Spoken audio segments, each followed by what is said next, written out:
In the heart of Abuja, where the city is bustled with life and ambition, David Okoye found himself caught in a nightmare he never imagined in his life. A simple, hard-working man who had come to stay with his elder brother, Chief Emeka Okoye, a successful businessman who lived in a luxurious estate in Maitama, Abuja. David had fallen on hard times after losing his job, and his brother, out of love, had welcomed him into his home. But not everyone in that very house was pleased with his presence in that house. Like I said before, Amanda, Emeka's wife, who never liked David, she saw him as a burden and a threat to control her husband over the household. She wanted him gone by all means, but Emeka refused to send his own brother, away. So Amanda devised a wicked plan. One evening, Amanda whispered lies into the ears of her 5-year-old daughter, Jessica. She trained the child to accuse David of something terrible and act so vile that it would ensure he vanished from their home forever. When Emeka returned home from his business trip, Amanda wept, holding Jessica in her arms, telling him that David had abused the little girl. Shocked and enraged, Emeka confronted his brother. David was speechless. He swore on everything he dared that he was innocent, but Amanda played her role very well. Neighbors, police, and everyone member turned against David. No one believed him. The court trial was swift and merciless. Jessica, innocent and unaware of the consequence, repeated what her mother told her.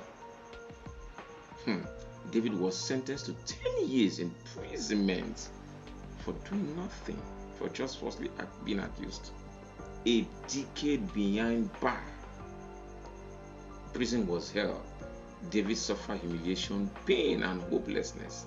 He lost virtually everything: his dignity, his freedom, and trust for those he loved. Meanwhile, Amanda enjoyed her victory.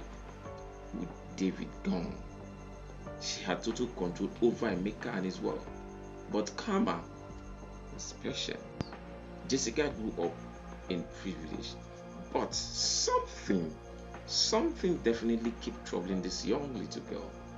She was now 15 years old. Nightmare haunted her days and nights. Memories of her mother whispering to her ears, coaching her to lie.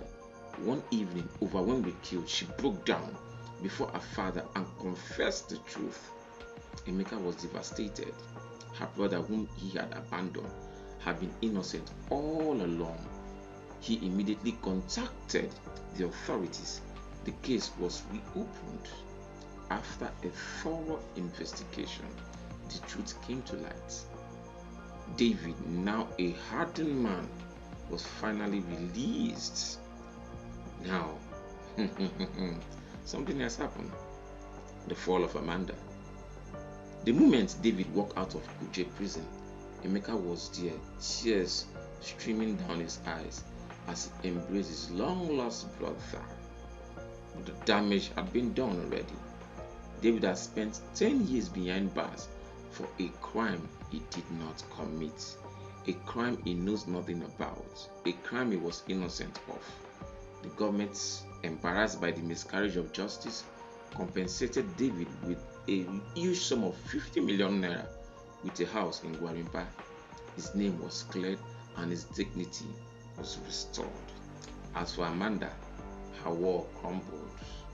The moment Emeka learned of her wickedness, he filed a divorce and threw her out of his house. Her reputation was ruined and she was abandoned by friends and family. What else do you expect? David, though scared, chose not to dwell in vengeance.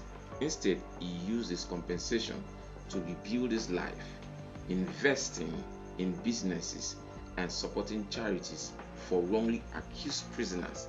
He refused to let bitterness define him, because that's not the essence of life. Justice, though delayed, but finally served. The truth had set David free, but at what cost? He had 10 years of his life, lost, but he gained wisdom, strength, and most importantly, the chance to live again. And as you watch Amanda walk away from the life, she had built on lies, he knew that karma had done his work. The wicked had fallen, and justice had prevailed. Whatever you go through in this life, know that one day the truth will set you free. Be the best you can be. I go by the name Mr. Showtime, and this is my side talk